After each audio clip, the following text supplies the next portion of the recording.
बिल्लाहिमिनश्शैतानिर्रजीम बिस्मिल्लाहिर्रहमानिर्रहीम। अस्सलाम वालेकुम वरहमतुल्लाहि वबरकातुहू। डियर स्टूडेंट्स, कैसे हैं आप? उम्मीद आप खैरियत से होंगे। तो आज हमारा है लेक्चर नंबर 29।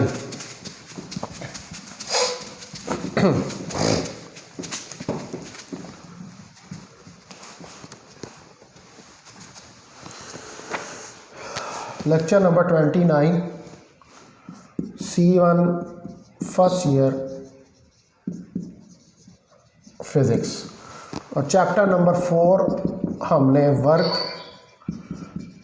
एंड एनर्जी जो है वो शुरू किया हुआ है। ठीक है, और इस चैप्टर के अंदर जो है वो हम स्टडी कर रहे थे non conventional sources of energy, और कल मैंने 3 आपको पढ़ाए थे। नॉन कन्वेंशनल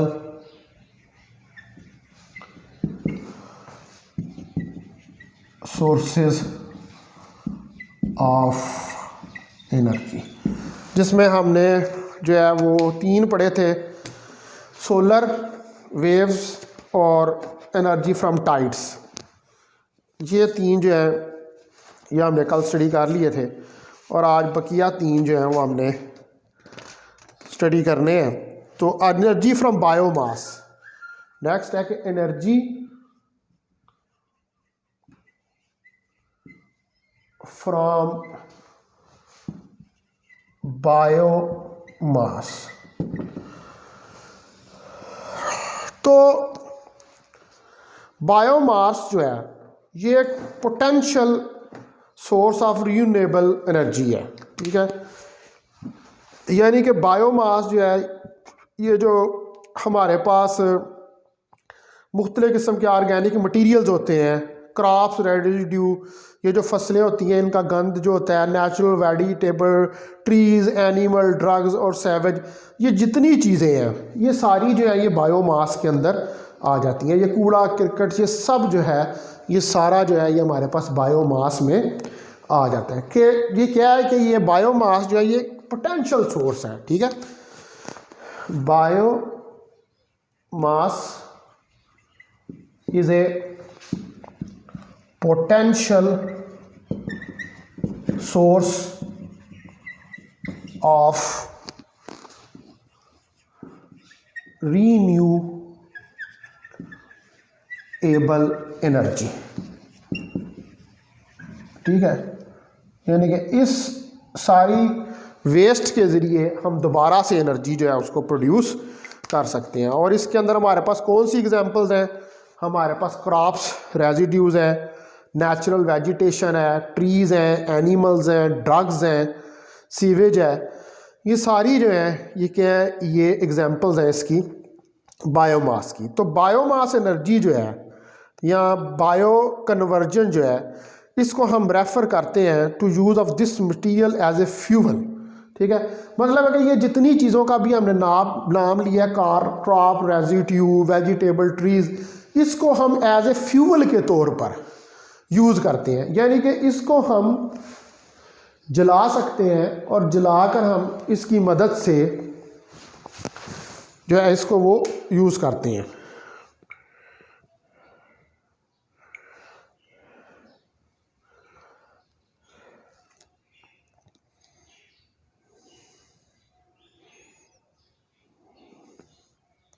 अच्छा जी, क्या आंदे ने आ जाना।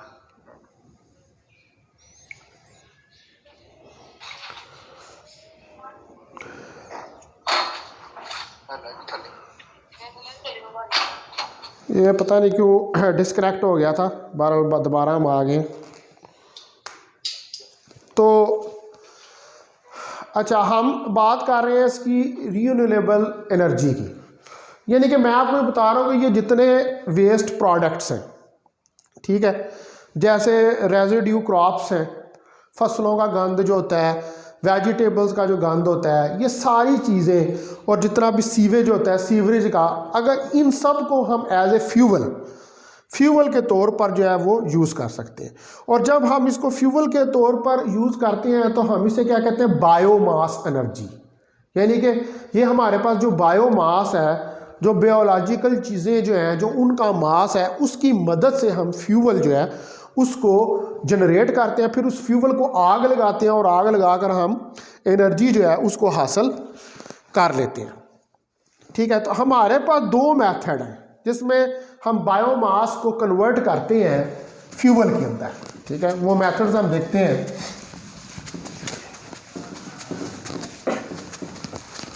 There are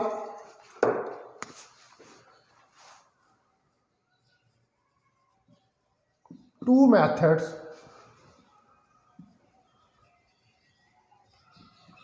to convert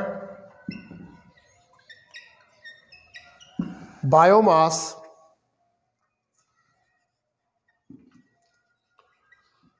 into fuel।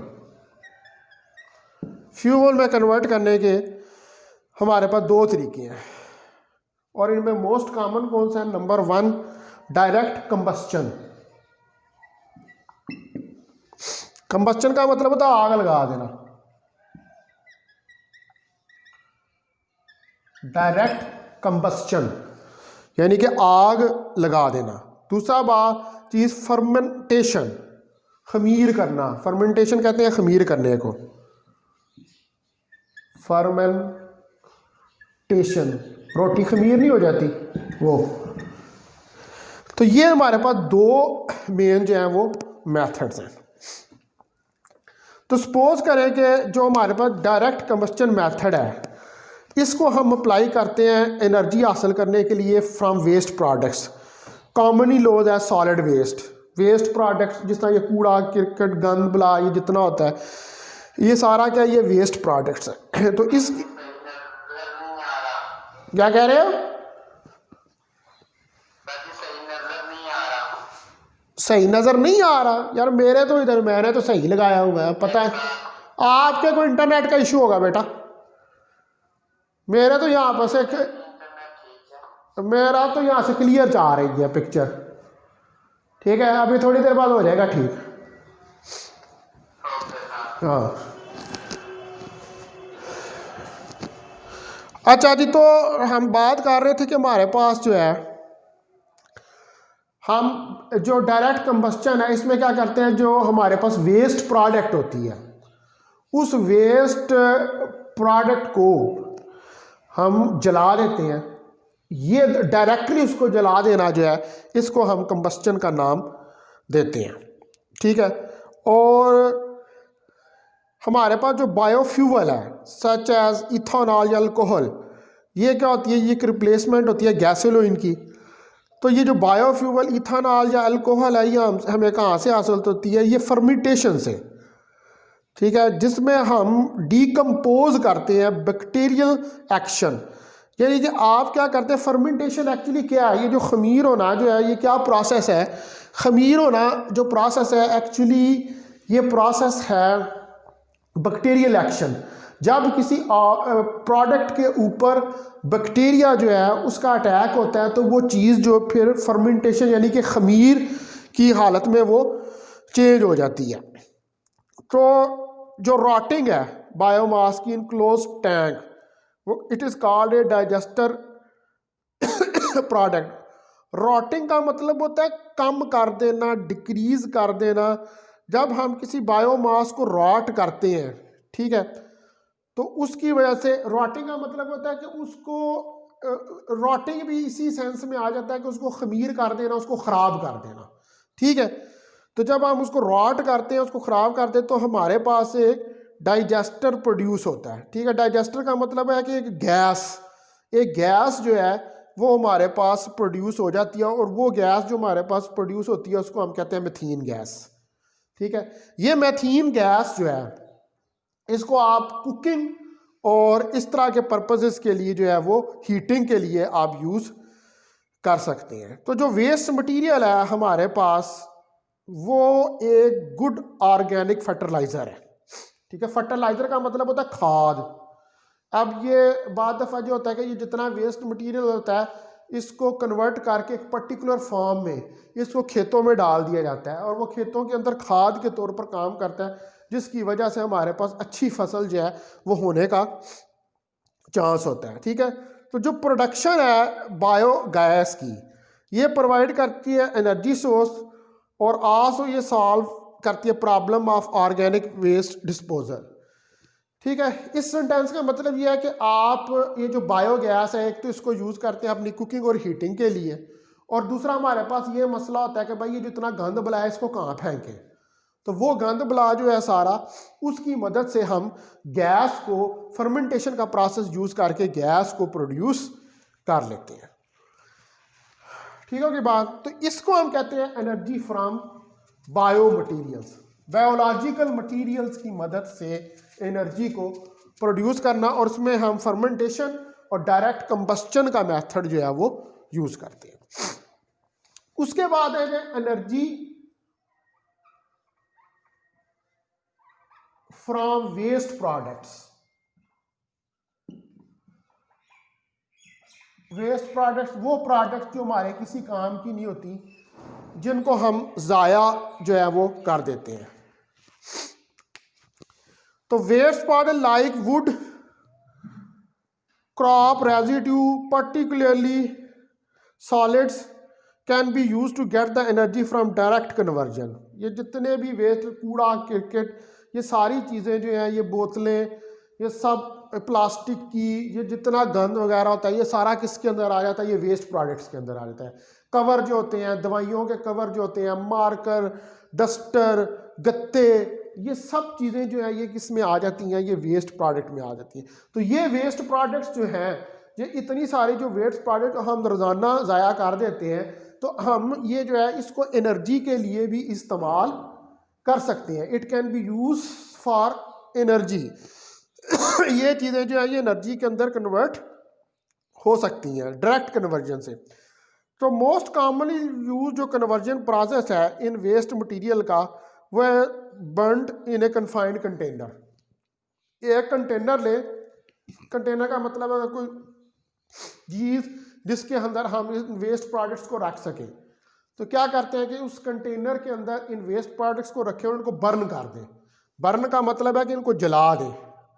तो जब आप इनको जलाएंगे तो हीट प्रोड्यूस होगी, और ये जो हीट प्रोड्यूस होगी इसको डायरेक्टली हम यूज़ कर सकते हैं बॉयलर के तौर पर, यानी कि इसकी मदद से हम किसी चीज़ को गर्म कर सकते हैं, और जब हम बॉयल करेंगे तो उस बॉयल करने से जो आपका लिक्विड है उसके अंदर से स्टीम प्रोड्यूस होगी, और वो स्टीम जो है वो हम टर्बाइंस जो होते हैं उनको चलाने के लिए यूज़ करते हैं, जिससे हमारे पास इलेक्ट्रिसिटी प्रोड्यूस होती है। तो आप देख लें कि ये हमारे पास इतना कूड़ा क्रिकेट है, हमारी गवर्नमेंट को ये समझ नहीं आती कि इस कूड़े क्रिकेट को गंद डालने में तो हम बादशाह हैं, तो हम कितना गंद डालते हैं। तो ये गंद जो है सारा, अगर हम इसको यूटिलाइज कर लें, इसको बर्न करें, और बर्न करने के बाद इसको बॉयल करें और इसमें से स्टीम प्रोड्यूस करें, तो इसकी मदद से हम कितनी इलेक्ट्रिसिटी प्रोड्यूस कर सकते हैं। ठीक है जी। उसके बाद आ जाए तीसरे नंबर पे, जो लास्ट है तीसरा, आज का तीसरा वैसे छठा, जियो थर्मल एनर्जी। जमीन की एनर्जी, जमीन के अंदर जो एनर्जी छुपी हुई है। तो हमारे पास जो है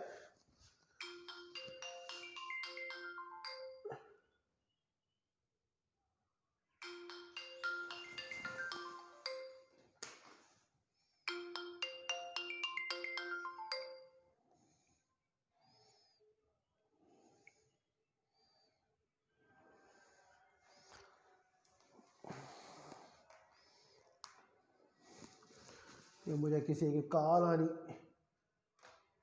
शुरू हो गई थी। अच्छा जी, तो जियोथर्मल एनर्जी वो एनर्जी के जो ज़मीन के अंदर छुपी हुई है। हमारे पास इनसाइड जो अर्थ है उसमें बहुत ही ज़्यादा हॉट वाटर और स्टीम मौजूद है। ठीक है, क्योंकि अर्थ के नीचे जो चीज़ें हैं वो कंप्रेस हुई होती हैं। कंप्रेस मतलब दबी होती हैं, और जब आप किसी चीज़ को दबाते हैं तो उसका टेम्परेचर जो है वो इंक्रीज होता है, क्योंकि आप जब किसी चीज़ को दबाते हैं तो एटम जो मालिक्यूल्स जो हैं वो आपस में टकराते हैं। जब उनके आपस में कोलिजन्स होते हैं तो उनकी काइनेटिक एनर्जी बढ़ती है, और काइनेटिक एनर्जी के बढ़ने से हमारे पास एनर्जी जो है वो प्रोड्यूस होती है। तो हमारे पास जो कुछ प्रोसेसेस हैं जिसके ज़रिए हम अर्थ के अंदर मौजूद जो एनर्जी जो है उसको यूज़ कर सकते हैं। जैसे पहले नंबर पे हमारे पास प्रोसेस है radio active decay. Radio active decay, तो रेडियो एक्टिव डिके जो है इसमें जो है हमारे पास एनर्जी हमें कहाँ से हासिल होती है, हीटेड रॉक्स से। ज़मीन के अंदर जो है वो बहुत ज़्यादा गर्म चट्टाने हैं, ठीक है, और जिनके अंदर रेडियो एक्टिव एलिमेंट्स हैं। रेडियो एक्टिव एलिमेंट्स ये भी आप जाके जो है इनको स्टडी करेंगे 21वें चैप्टर में सेकंड ईयर के। लेकिन मैं यहाँ को आपको ये बता देता हूँ कि रेडियो एक्टिविटी का मतलब होता है कुछ एलिमेंट्स ऐसे होते हैं कि जिनमें से अल्फा बीटा और गैमा रेज निकलती हैं नेचुरली, उनमें से अल्फा बीटा और गैमा रेज जो निकलती हैं, ठीक है। तो ये जो ऐसे एलिमेंट्स होते हैं जिनके अंदर से अल्फा बीटा और गैमा रेज निकलती हैं, इनको हम रेडियो एक्टिव एलिमेंट्स कहते हैं। तो ये जो हमारे पास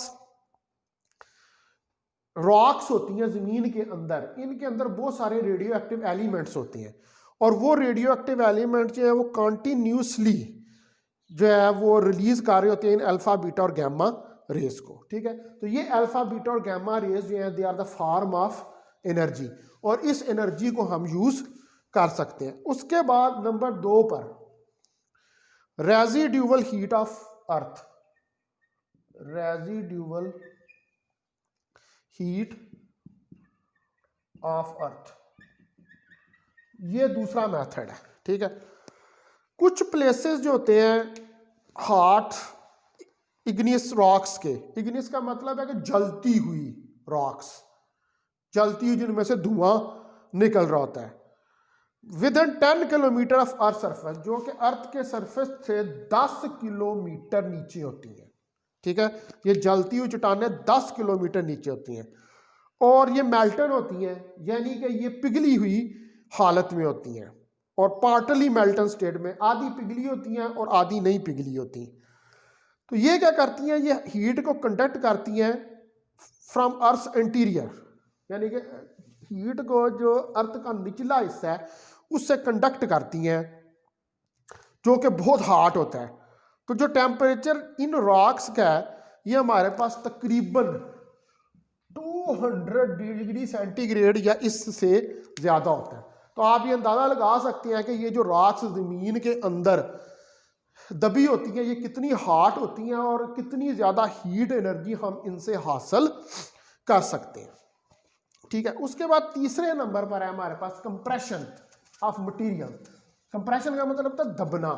बहुत सारे मटेरियल जो है वो ज़मीन के अंदर, ज़मीन की निचली तह में दबे होते हैं। कंप्रेशन ऑफ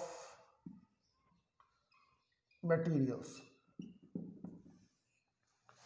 ठीक है। जो कंप्रेशन ऑफ मटेरियल है deep inside the earth also causes generation of heat energy. ये जो बहुत सारा मटेरियल ज़मीन के अंदर दबा होता है, ये भी, इससे भी हम हीट एनर्जी जो है उसको हासिल कर सकते हैं। कुछ प्लेसेस के ऊपर जो वाटर होता है वो नीचे ज़मीन के अंदर मौजूद होता है, जो कि ये जो हॉट रॉक्स होती हैं, ठीक है। आपको पता है कि ज़मीन के इंटीरियर में जो है वो पानी मौजूद है। ये बोर नहीं करवाते आप अपने घरों में, तो वो बोर जो है वो इसी तरीके से करवाया जाता है कि वो जो ज़मीन के अंदर नीचे दबा हुआ पानी है उसको बाहर की तरफ निकाला जाता है। तो ये जो दबा हुआ पानी है ये कुछ जगहों पर ये जो हॉट रॉक्स होती हैं उनके साथ कंबाइन होता है। तो ये जब उनके साथ कंबाइन होता है तो इसका पानी का भी टेम्परेचर बढ़ता है, इसके ऊपर प्रेशर भी बढ़ता है।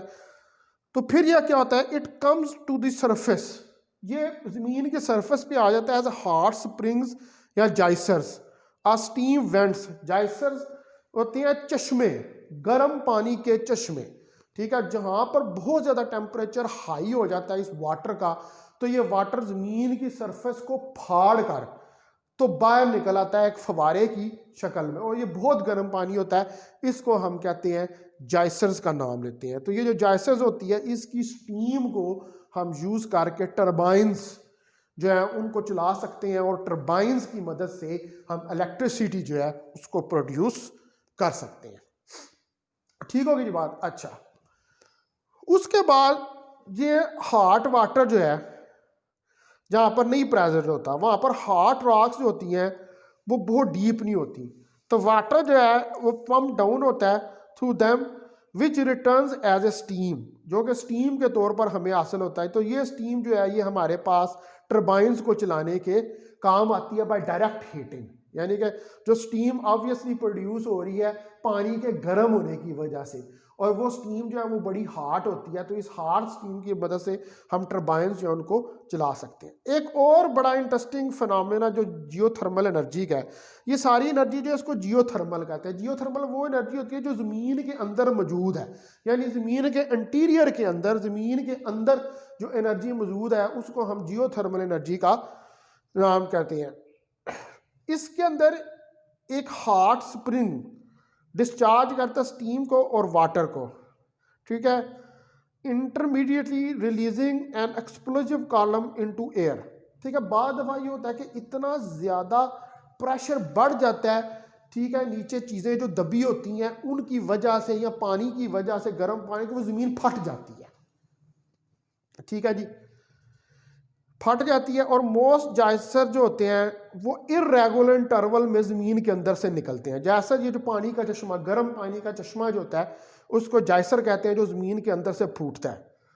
तो ये जो वॉल्केनिक रीजन्स होते हैं, वॉल्केनिक रीजन्स होते हैं ये जहाँ पर आतिशफशां पहाड़ होते हैं।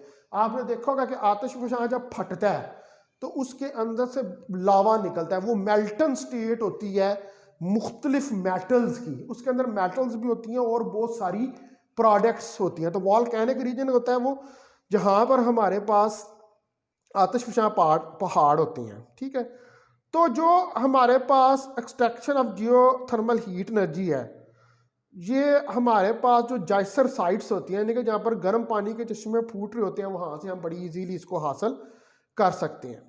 और जाइसर की स्टीम जो है इसकी मदद से हम हीट को फ्लो करवा सकते हैं किसी एक्वाफायर प्रेशर के ऊपर। तो एक्वाफायर क्या होता है? एक्वाफायर जो होता है is a layer of a rock. ठीक है, एक्वाफायर जो है एक रॉक की लेयर होती है जो कि पानी को जिसने होल्ड किया होता है। ठीक है, जिसने पानी को होल्ड किया होता है, और ये पानी को सर्कुलेट कराती है अपने प्रेशर की वजह से। ठीक है, इसने यानी कि ये रॉक जो होती है इसने पानी को होल्ड किया होता है, और वो रॉक के गर्म होने से ये पानी भी गर्म होता है, और फिर ये पानी जो है ये सर्कुलेट करता है, एक फॉर्म से दूसरी फॉर्म के अंदर कन्वर्ट होता रहता है अपने प्रेशर की वजह से। और इस पानी को फिर हम आगे इससे स्टीम प्रोड्यूस करते हैं, और उसकी मदद से टरबाइन जो है उनको हम चला सकते हैं। ठीक है जी, तो ये अब आपका जो है चैप्टर ख़त्म हो गया। अब जो है वो हम इसके शुरू करेंगे शॉर्ट क्वेश्चन। ये सारा जो लास्ट वाला पोर्शन था ये सारा थ्योरेटिकल था, मैंने इसको एक्सप्लेन कर दिया है। अब आप इसको बुक से एक दफ़ा पढ़ लीजिएगा। ठीक है, आसान है सारा, इसमें कोई मुश्किल नहीं है।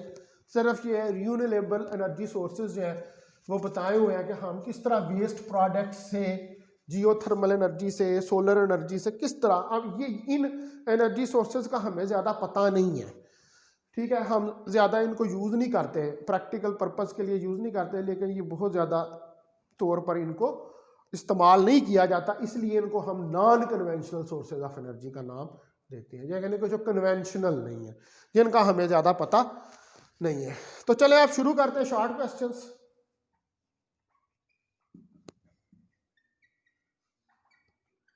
चैप्टर नंबर 4 के, तो क्वेश्चन नंबर देखें 4.1। अब पर्सन, अपनी बुक खोल लें और वहां से स्टेटमेंट देखते जाएं। अब person holds A bag of groceries, groceries होती है ये किराने का सामान। एक बंदा उसने बैग पकड़ा हुआ है ग्रॉसरीज का, वाइल स्टैंडिंग स्टिल, स्टिल खड़ा है, स्टेशनरी खड़ा है, टॉकिंग टू ए फ्रेंड, अपने दोस्त से बात कर रहे हैं। A car is stationary with its engine running, कहता है कार स्टेशनरी है, उसका इंजन रन कर रहा है। From the standpoint of work how these situations are similar, कहता है वर्क के लिहाज से ये दोनों सिचुएशंस कैसे सिमिलर है। देखिए जी दोनों केसेस के अंदर वर्क डन जीरो है, ठीक है। इन बोथ केसेस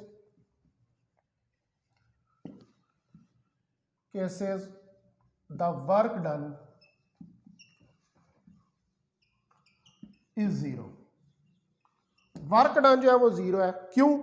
क्योंकि हमें पता है कि W बराबर होता है F डॉट डी, और W F D cos theta. दोनों सिचुएशंस में D जीरो है, क्योंकि ना तो वो बंदा मूव कर रहा है और ना ही गाड़ी जो है वो चल रही है। तो जब डिस्प्लेसमेंट जीरो हो तो फिर W F into zero cos of theta, तो W हमारे पास जीरो के बराबर आ जाएगा। तो इसका मतलब है कि इन दोनों सिचुएशंस के अंदर जब एक बंदा जो है वो बैग लेके खड़ा है ग्रासरीज का, और दूसरा बंदा जो है उसने दूसरा जो है वो गाड़ी है, और गाड़ी जो है वो उसका इंजन चल रहा है वो लेकिन स्टेशनरी है, क्योंकि वो डिस्प्लेसमेंट कवर नहीं कर रही है, इसलिए कोई वर्क डन नहीं हो रहा। ठीक होगी बात। वर्क डन के लिए डिस्प्लेसमेंट का होना जरूरी है और फोर्स का होना भी जरूरी है, क्योंकि W is equal to F dot D के बराबर होता है। उसके बाद देखिए क्वेश्चन 4.2। क्वेश्चन 4.2 कहता है कि calculate the work done in kilo joules in lifting a mass of 10 kilogram through a vertical height of 10 metre. ये एक न्यूमेरिकल टाइप है। कहता है कैलकुलेट द वर्क डन। हमारे पास एक मास है 10 किलोग्राम का, इसकी हाइट है 10 मीटर, यानी कि ये सरफेस है, यहाँ से इसको उठाते हैं और इस हाइट h तक इस ऑब्जेक्ट को ले जाते हैं, ठीक है, जिसका मास 10 किलोग्राम। तो कहता है यहाँ से यहाँ तक ले जाने में W को फाइंड करें, ठीक है, और वो भी किस में करें, किलो जूल्स में फाइंड करें।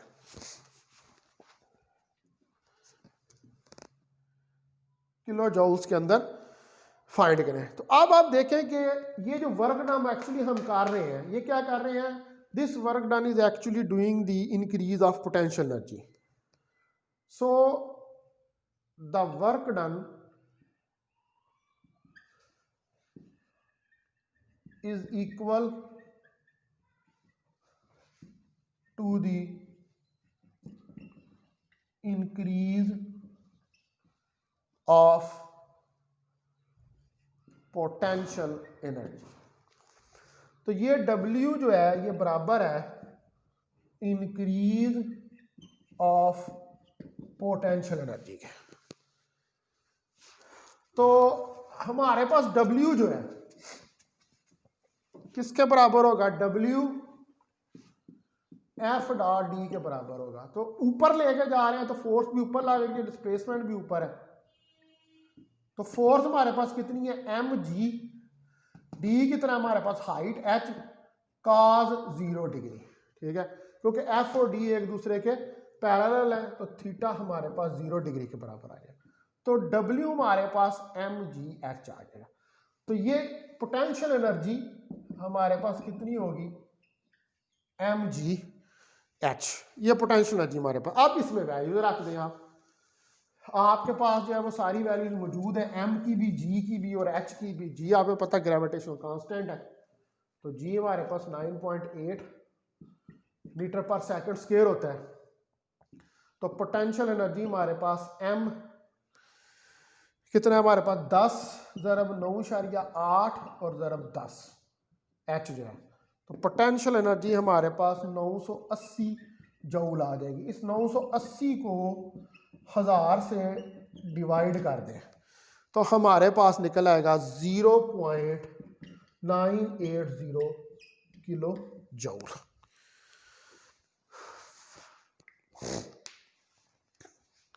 ठीक है डियर स्टूडेंट्स, तो ये हमारे पास जो है वो एनर्जी जो है वो पोटेंशियल एनर्जी जो है वो निकल आएगी। तो आज फिर मैं इधर ही अब लेक्चर को एंड करता हूँ। ठीक है, 2 क्वेश्चन हम निकाल लिए, तो कल इंशाल्लाह ये शॉर्ट क्वेश्चन जो है वो कंप्लीट कर देंगे। ठीक है। उसके बाद फिर साथ ही हम जो है वो न्यूमेरिकल जो है उसको शुरू कर देंगे। ठीक है, तो अपना ख्याल रखें बहुत ज़्यादा, और अभी क्विट ना कीजिएगा, मुझे ज़रा इसका स्क्रीनशॉट जो है